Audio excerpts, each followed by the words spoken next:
Okay, we are on everyone say Berachos Torah.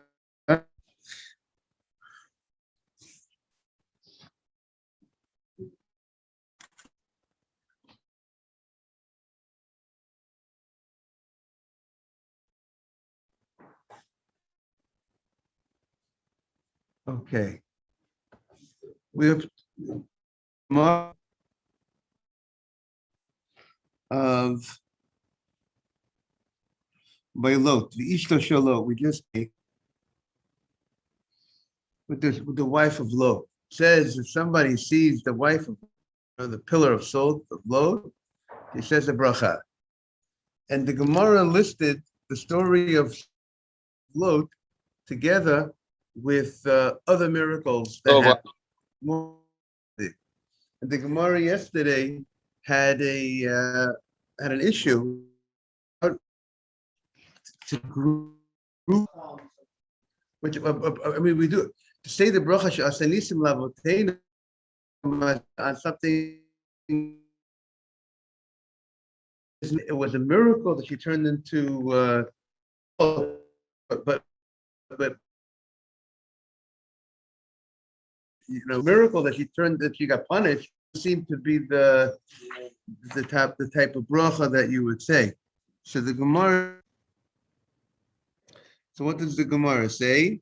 So the Gemara said, "Kulo Isha Shalot." The first word of the line is Aleha. It says, "Ishto Shalot Shenema, Vatebet Ishto Acharav." Lot turned around, but he nitziv melach. She turned into a salt. Mendalim base 54b.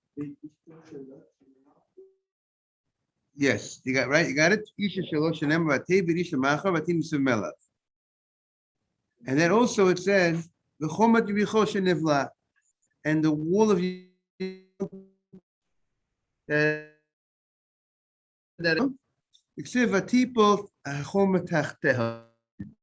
Well, meaning well underneath, as if it went down into the ground. So now one Rabbi.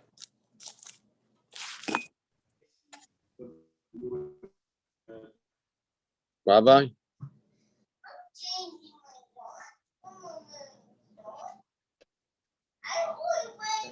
The wall came down.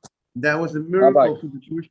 The wall coming down. They were able to, but the Gemara has the problem with the story of Lot. Yes. I'm sorry, but I think the internet is bad, either some side. So I'm going to hang up and reconnect, okay? Okay, you got it. So the Gemara says,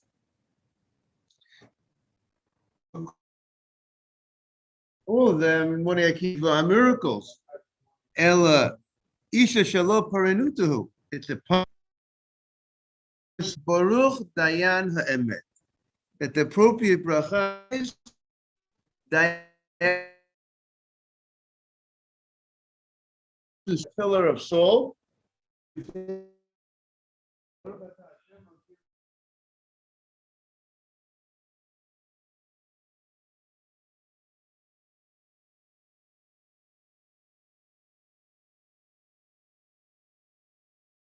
So the Gemara questions this. This of this grouping of miracles, the Gemara says if you see any of these things, you need to give them thanks and praise. So the fact that it says you got to give thanks and praise does not seem to indicate the bracha of Dayan Ha'emet. Emet is recognizing the saying that Hashem is the Dayan Ha'emet. It's not a type of blessing. It's not like a type of blessing that level of, it's like a knowledge rather than a thanks and a praise. Right. That's the question. It says,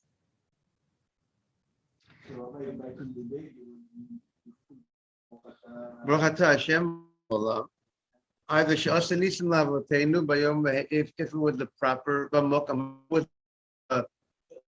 They would say that's what Tosfos says. They said Baruch Atah Hashem Elokeinu Melech Olam. Dayan Emet also.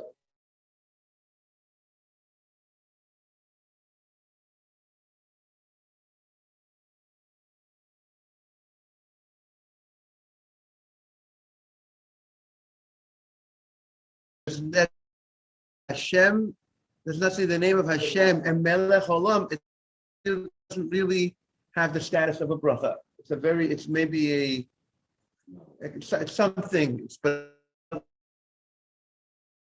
we say bracha on a food. Everything has all the say 100 brachot every day. All those brachot have a name of Hashem and Melech. Only thing in the Amidah and the Shemona Esrei, because we are writing all brachot that are connected, the bracha does not need to open up with Hashem Elokeinu Melech Olam, but and they all ask the question about the first bracha of the Amidah of the Shemona Esrei. Bracha to Hashem Elokeinu Melech Avraham Abraham Yitzchak Yaakov. Avraham was the one who told the world about Hashem, so he brought it. So that's as if you're saying. But the general rule is everybody's bracha, and true bracha needs melech. The times that we generally will not say the Hashem, when we will not say Hashem's name, it's many times to say the bracha, are not warranted to say the bracha. So Hashem Elokeinu Melech Olam. You see what I'm saying? But in general, if it's required a bracha, the full text of the bracha. But a lot of times there's machloket in certain situations. Should you say the even sometimes with tefillat haderech, when people are trying to as a warrant to full tefillat haderech or not, sometimes some tefillat haderech without concluding Baruch Atah Hashem Shemei Tefillah. Right? There's a bracha, and they also ask the question why it doesn't open up with a Baruch Atah Hashem. It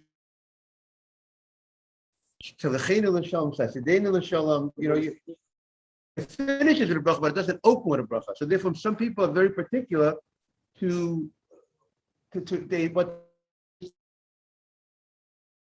say a bracha on something else. Let's say they drank something, they say a shakol, they say a brachot on some other food, and then they start the yihira itself. But if you don't have another food to do it, you'll say it. What?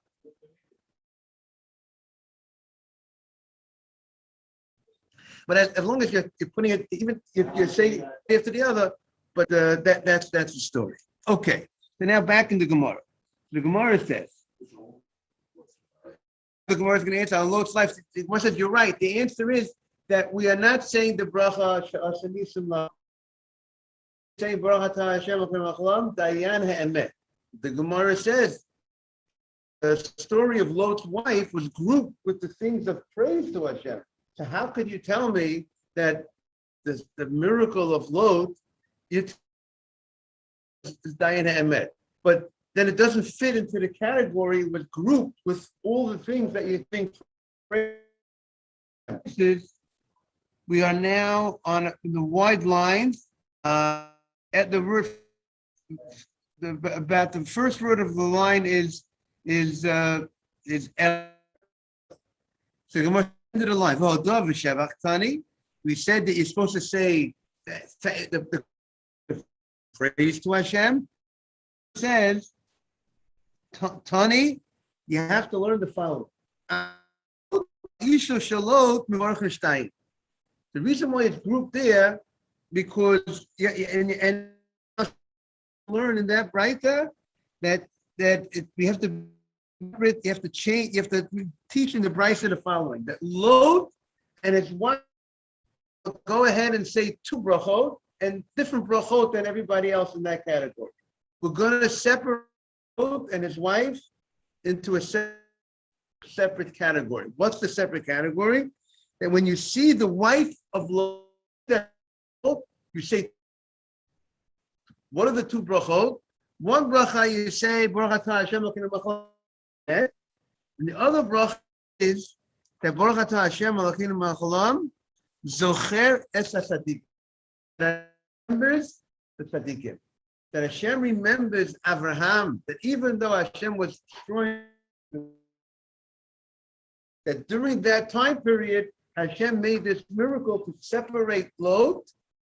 And that was in the merit of Abraham, his uncle. So therefore, you see Lot, because Lot, the wife of Lot, and Lot are like a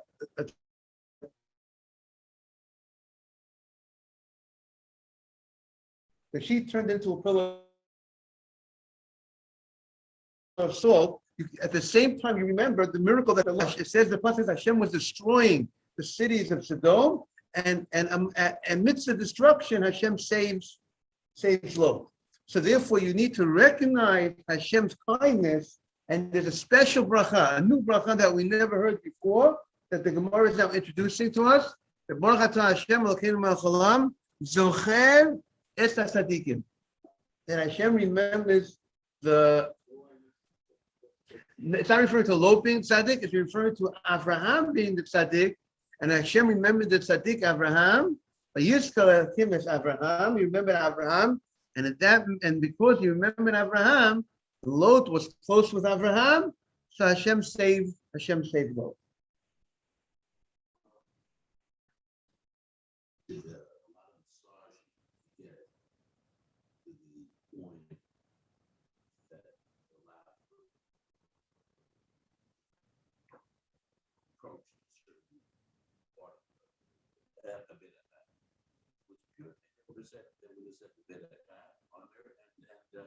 Let it go with that. But they went circuitously, so to speak, in order to get to the point where they had to go with this and that in order to get to the end. Right, so it could be what Mr. Haber is saying. It seems like that the rabbis, maybe the point is, the rabbis might not have instituted the bracha of Dayan HaEmet on seeing the wife of Lot just to recognize that story. Rather, the Chachamim wanted to bring out a very positive thing, so to speak, that Hashem remembered Abraham and saved Lot.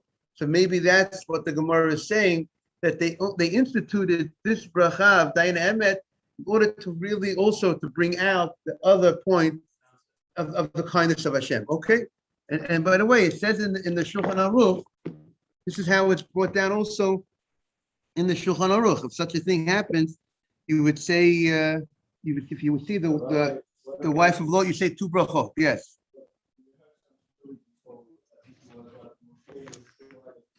Right.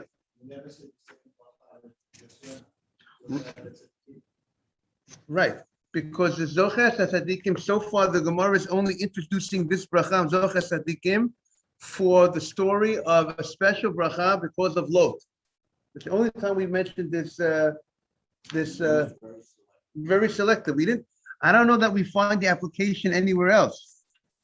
That's why you describe the connected that we learned before.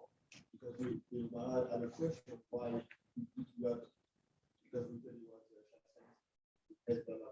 right? Right. But we don't know that dynamic, and it's so good so that adjust for them. Right? And we do dynamic, and we mentioned, and we also mentioned a praise to Hashem, meaning the reason why it could be grouped because of the fact that you're remembering the tzaddikim and you're mentioning that bracha, which is a praise. So it's appropriate to connect the dots and group these items together. Everybody else in the Braita is totally a praise to Hashem. You know, you see the stone that Moshe Rabbeinu sat on. You see the rock that Og wanted to throw. Morning, good to see you. It's a total praise to Hashem. But this unique story with Lot and his wife is not a total praise to Hashem. It's a partial. So therefore, it belongs in there because we do mention the praise. Right. The Shulchan Aruch says, if you see the wife of Lot, you say two brachot on her. On her. Meaning she turned into a pillar of salt. So for the salt, there was salt. Ariel, there was salt. There used to be you would go to the area of where they were where she died, and you would see an image of a woman, a form of a woman in the form of salt. Today, I don't think people could identify today, but the Shulchan Aruch talks about it. The Gemara talks about it. It seems that there was a time. It was. What did you say? I doubt it exists. Maybe unless we don't. Maybe it exists, but we don't know where it is. But there was a time period that people, if you will Google the wife of Lot, you'll see what comes up on the wife of Lot. You'll see all different discussion on the wife of Lot. I'll give you some homework if you want to see some Google on it. So that's what the halacha says. Now, even though the Chafetz Chaim says, even though you see the wife of Lot, and you're saying a bracha, not only the wife of Lot, but you're saying the bracha on Lot, even though you're not at the cemetery of Lot. You're not at the burial spot of Lot. You're just at the spot of his wife. But when you see the wife, you remember the miracle that happened to her husband, and that's the idea. Now, the Chafetz Chaim says,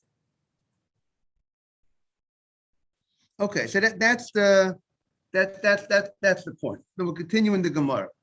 Okay, so let's look for the wife of Lot, and then we'll have two brachos to say.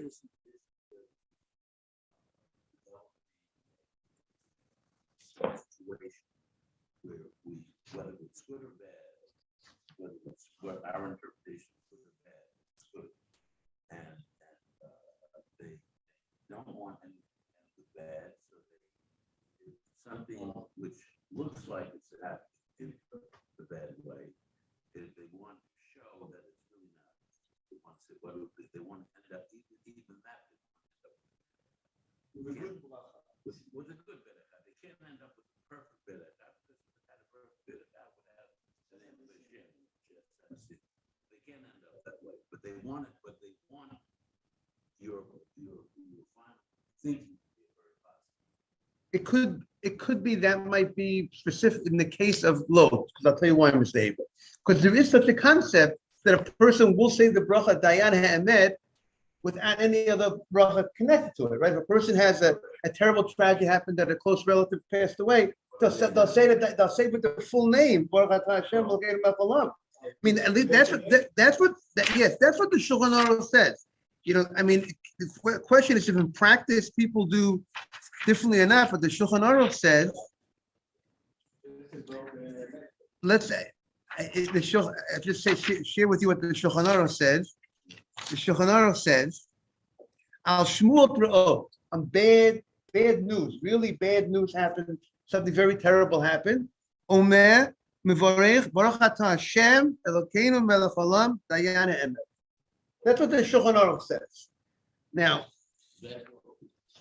that's what the Shulchan Aruch prescribes. That's what the Shulchan Aruch prescribes. Okay, now. The question is, let's say when my father passed away, is it appropriate to say that bracha when I heard my father passed away, right?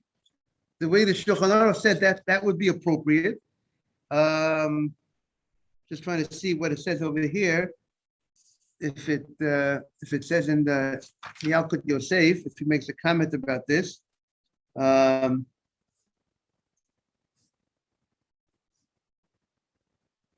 He says someone who lost a relative, that he's from the 7 relatives that a person needs to sit shiva.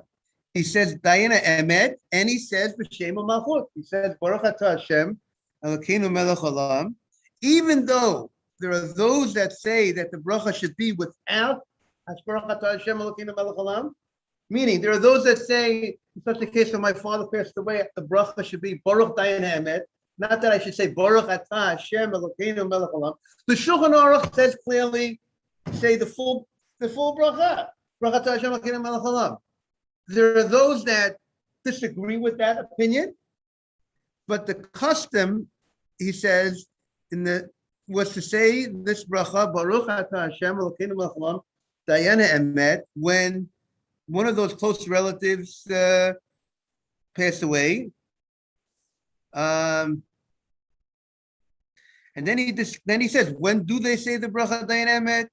So the minhag gets to say dayan emet when they rip when they rip they do the kriya at the time of the meal, and he says it's better to say the bracha right after you heard the news, after the person passed away, even if the avel does not want to ripping, he should still say this bracha. So he's definitely going. Rabbi Vadia is going with what it says in the Shulchan Aruch. Right? The Shulchan Aruch says, now unless it says that bracha, when a person lost chas v'shalom, one of the 7 close relatives, he said he's supposed to say the full bracha. That's what he says. Why don't people say it? You're saying why many people? He says that's what people should do. But you're saying why do people not? Unless they might feel that maybe the bracha does not require the full bracha, even though it's to say the full bracha. Is what you're saying?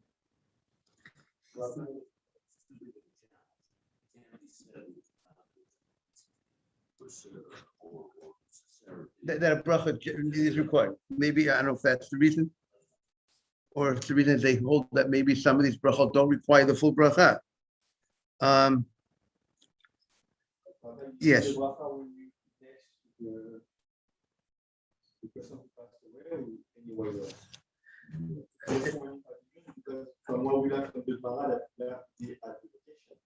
That's the location is when you see a miracle, or okay, right. But it's a Gemara that says al shmuat, a hearing news. Hearing news, you're not at the location.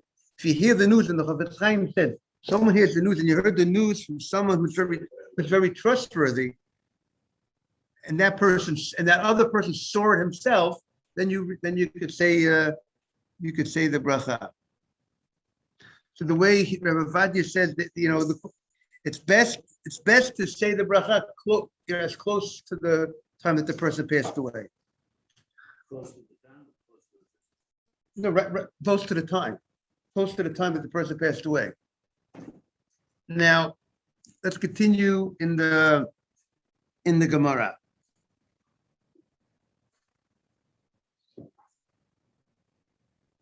So the Gemara now says, "V'chomat Yericho." The wall of Yericho shenivla'a.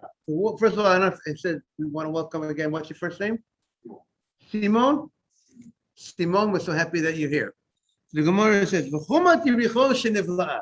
The wall of Yericho that got swallowed into the ground. A great miracle happened. So now the Gemara, and it's a special blessing for that, right? Everybody got it, but before the wide lines, about 5 lines before the wide lines, the extreme wide lines, the second wide lines, okay? About 2/3 down. Chomat Yericho nivla. You're telling me that the wall of Yericho got swallowed in its place, which is an amazing miracle, right? That you take a wall and the wall goes right underneath. Usually a wall standing on top doesn't get swallowed underneath, right? The miracle of Korach and his people, they got swallowed into the ground. When you're above ground, to get swallowed into the ground, so now you have a wall that's above ground, and then what happens? The wall, after they go around the 7 times, they blew the shofar, and boom, or they blew whatever they blew certain stuff. It collapsed, and not only it collapsed, it didn't just collapse, fall over. It went in its spot. It went into the ground, and that's a miraculous miracle. Morning, Morris. And so, what does the Gemara say? V'hanafla. How can you say? You're telling me that the wall of Yericho. You hear that, Simon? The wall of Yericho got absorbed into the ground. So the Gemara says, "What do you mean the wall of Yericho got absorbed into the ground?" In the wall of Yericho, the pasuk says it fell. Something falls does not get absorbed into the ground. It just, if you take a wall and say this wall fell, that means the wall got absorbed into the ground. That a wall went underneath the ground, straight through the. No, it means it fell. So how could you say that the wall of Yericho? Where do you see? You're telling me this. What's the matter? The wall fell. The wall got absorbed into the ground. But the Gemara's question is, you're telling me this fact, and I hear you tell me this fact, but the verse, the pasuk, doesn't seem to say that. That's the Gemara's question. You're telling me a fact. You're telling me the Gemara says that you make a special bracha when you see when you go by Jericho, and if you see in Yericho, you see the wall, the wall, that part of the wall that got swallowed up into the ground. You look at the ground and you see the wall. That you see that some of the wall, that area, that wall of Yericho, and you see that wall got absorbed into the ground. That's the wall that got absorbed into the ground during the time of Yeshua. That means some of the wall went down. You say a bracha. Okay, so is that clear? You say a bracha when you see the wall of Yericho, because this wall of Yericho, part of it got absorbed into the ground. So the Gemara's question is, where do you see that the pasuk does not seem to indicate that the wall went into the ground? The pasuk seems to indicate that the wall just fell. That's the Gemara's question.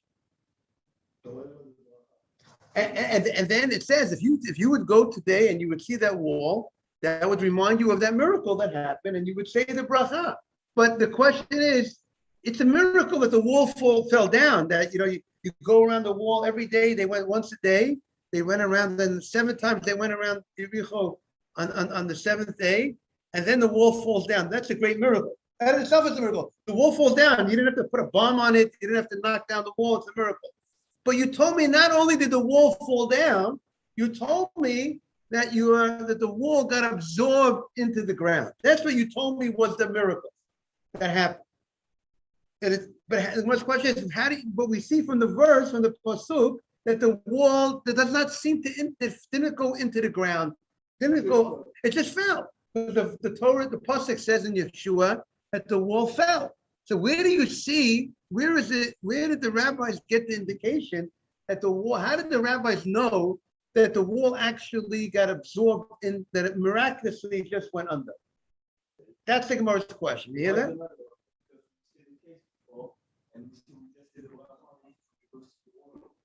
Right, but it's true. But you're telling. You say it doesn't make a difference. A miracle happened. But the Gemara's question is, but you said not only you said the miracle happened that the wall fell down, but you said another point that the wall got absorbed into the ground, underneath the ground. No, so that's the Gemara's question. Where do we see that? The pasuk does not seem to indicate that. That is the Gemara's question, and the Gemara is going to answer. You'll see the Gemara's answer. Stay tuned. The Gemara says, "Chomat Yericho nevla'ah." Gemara, if you have it, did the wall of Yericho get absorbed into the ground? V'hanafla, the wall fell on its side. The Gemara is thinking it fell on its side. Shenema, the pasuk says, "Vayhi kishmoa ha'am." When the people heard the voice of the shofar, the people cried out a great screaming, and what happened was vatipol hachomat tachteha. The wall fell underneath, from underneath itself, and the fact that it says vatipol and that the wall fell seems to indicate that it did not get swallowed up into the ground. That's the Gemara. Shalom Aleichem. So that's the Gemara's question. So the Gemara answers the following: Tivan the putya v'ruma ki'adadinenu. The width and the height of the wall were the same. So let's say the wall was 100. Yes, we say hello. So let's say. Morning. So let's say the wall was 100 feet tall, right? But the wall was 100 feet tall, but the wall was also 100 feet wide. So if it's going to move, since that's a wall, since because of its great height and its great width, you wouldn't really notice the falling, because it's just going to be, because of the size, it's just going to move. It's going to move a little bit. If it would just, so therefore, if it would just fall and it would not get absorbed in its place, it won't be so recognizable. It would be like a wall. Just the wall moved a little bit, so to speak. It got off. But therefore, if the pasuk says that the wall fell under. Therefore, Hashem wanted to make the miracle that it was very clearly recognizable, this great miracle of this wall getting absorbed into the ground, and therefore, Mishum Hachi Ivla Beluye. This wall got absorbed into the ground. Therefore, the Gemara says that's why you need to say that the wall got absorbed into the ground. Because if the wall, based on the dimensions of the wall, it wouldn't be so recognizable. If Hashem would not make the miracle that it would be absorbed in its place, and the wall would be just moved a little bit. It would just move, and not so. Okay, the wall would. It moved a little bit, but because of its great size, it would not be so clear that the wall was really fell. And therefore, how do you be able to show that the wall is going to really fall? Sometimes you have a wall and it moved a little bit, but it's still standing. It's not standing in its proper way, but it's still not. The miracle is not as apparent, and only if because of this great size. Let's say you have a great size of a building, right? Let's say the World Trade Center, something like that. So if you have something which is so wide and so tall, so if it collapses, it could stay. If there's not, it could stay. The wall would be more in its spot. It wouldn't be, so to speak, falling down because of the great size and width of the item. So therefore, in order for it to be really recognizable that it really went down the wall, is by Hashem needed to make this miracle of that. Now you don't even see the wall. Part of the wall is just gone. It's not. Therefore, that's the miracle of. And therefore, that's what the pasuk means when it says tachteha. The wall fell tachteha. Rashi says it went underneath. It got absorbed into the ground.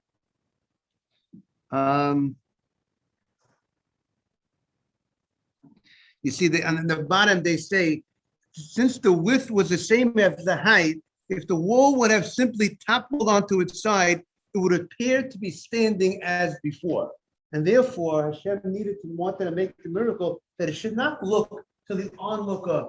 To the guy from a distance, it would look as if the wall is still there, just off its original spot. So therefore, Hashem went ahead.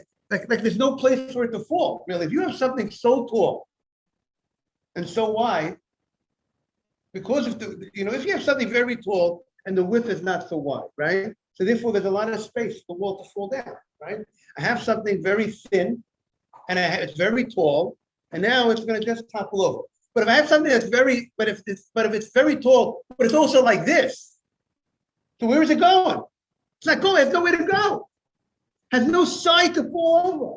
Mr. Haber, is that clear what the Gemara is saying? And therefore, Ariel here, therefore the Gemara says, if Hashem made the miracle that the wall, which is like this, there's nowhere to go so much like this, really, so what happened? It went down like that. That's what the Gemara is saying. You need to find a place for the miracle, for the wall to actually topple over, to go somewhere. And that was the miracle. Okay? Rabbi, yes. are they saying it was a box? It was like a box. The height, because the Gemara says, Simon, that the height of the wall of Yericho and the width of the wall were the same. So meaning, and I presume that was part of the power of such a wall. When you have a wall like that, imagine you're trying to break through such a wall. Almost impossible to break through such a wall.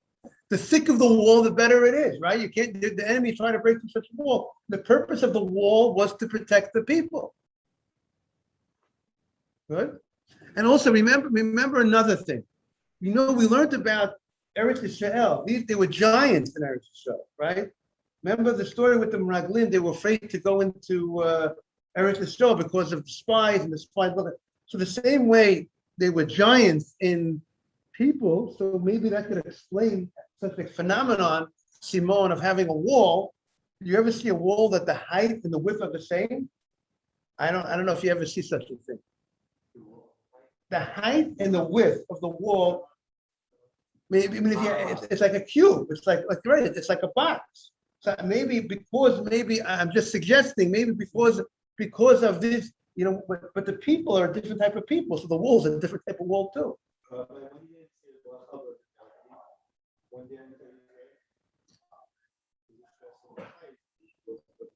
But when they saw the wall, you mean? I don't know. Okay, first of all, these brachot were instituted later on. Okay. Let's continue in the Gemara. Rabbi Yehuda Marav, a very famous Gemara coming up, everybody. There are 4 people that need to go ahead and give thanks. There's 4 different types of people, the Gemara says. Who are the 4 people? And some say it means they have to bring a korban todah. That means you have to bring a korban. There's an offering called a thanksgiving offering, a korban todah, right? And 4 people have 4 different situations in people's lives require them to bring a korban todah. That's one interpretation. Other interpretation is that you have to say the bracha of Hagomel. The bracha of Hagomel, right? People travel, they come back, they say bracha Hagomel. You have to go ahead. That's based on this Gemara coming up right now. We're going to see. Also, if a person was sick, chas v'shalom, and he got better, after he gets healed, if a person was sick and he's supposed to say the bracha. He's supposed to go up to the Sefer Torah and say the bracha Hagomel. In the time of the Beit HaMikdash, you would bring a korban. You would bring an offering, a thanksgiving offering. Baruch Hashem, you're well, right? That's what the Gemara says. Rabbi Yehuda Marav. About 4 people that were in danger. 4 categories of danger that were in danger. Shvichim hodot. And they have to say thank you to Hashem after they went out of the sakana, after they got saved from the danger. Yord hayam. People who went overseas, they went into the boats, into the ocean, and therefore they went traveling over there. Hochem et barot. If people went in the deserts, there are places, there's a lot of snakes and there's a lot of scorpions, or there's a lot of other things in the deserts that are not so safe. And maybe there's bandits in the desert. We have to see what the issues are. We'll see more tomorrow. But if you go into these deserts, these areas, you have to say the bracha after you come out safely. Somebody, if somebody chas v'sholom was sick, every minute counts. Every word counts. If a person chas v'sholom was sick, and he got healed, he has to go ahead and say this bracha. Someone that was in jail. Jail is a place of danger. Even today, jail is a place of danger. There's a lot of things that go on in jail. I know someone who was in jail, and he told me about how people would stick other people with things in jail. They take anything if someone's feet were outside the cell, another neighbor would go ahead and stick the feet with anything they could do. There's a lot of violence in jails, dangerous. If the person gets out of jail, he has to go ahead and say the bracha of thanks to Hashem for getting out of this danger. Yes, you want to say something? That's the Gemara Hagomel. So the Gemara says, Yord hayam and nalan. Where do we see? And the Gemara is going to bring psukim. The Gemara is going to bring psukim for all of these 4 people that whether they traveled in the desert, whether the person was sick and got healed, or a person was in jail. We're going to have sources from psukim of the necessity to give the proper thanks to Hashem. And hopefully, the people, as a result of giving thanks to Hashem for being healed and getting out of jail and so on, hopefully they'll be successful in the future. Have a great day, everybody. We'll see you tomorrow more. Thank you. We want to say we had a big crowd today. We can already, we have enough from Chanan and Berachos. That's how we have a minyan. Baruch Hashem. I'm not sure. Yeah, we're so happy that you're here.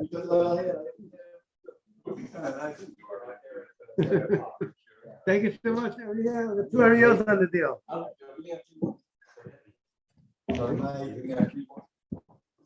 Yeah. My class is over here. Thank you for coming. Simon, you heard something, right? Yes. Thank you. Thank you very much. Thank you. It's coming my back. That's it. Very good.